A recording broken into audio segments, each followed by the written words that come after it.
केंद्रीय मंत्रिमंडळाने नव्या आयकर विधेयकाला मंजुरी दिलेली आहे या संदर्भातील माहिती सूत्रांनी दिली आहे। तर सोमवारी अर्थमंत्री खरं तर लोकसभेत विधेयक मांडण्याची शक्यता देखील वर्तवण्यात येते।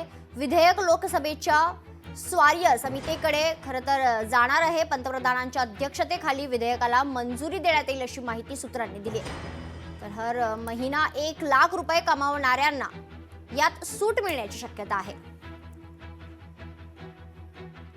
तर सोमवारी अर्थमंत्री लोकसभेत विधेयक जारी करणार आहेत। नव्या आयकर विधेयकाला मंजुरी मिळाली असल्याची माहिती सूत्रांनी दिली आहे। तर लोकसभेत अर्थमंत्री सोमवारी एक विधेयक मांडणार आहे। या विधेयकात नव्या आयकर विधेयकाला देखील मंजुरी मिळेल अशी माहिती सूत्रांनी दिली आहे। पंतप्रधान नरेंद्र मोदी यांच्या अध्यक्षतेखाली या विधेयकाची खरं तर मांडणी लोकसभेत होणार आहे।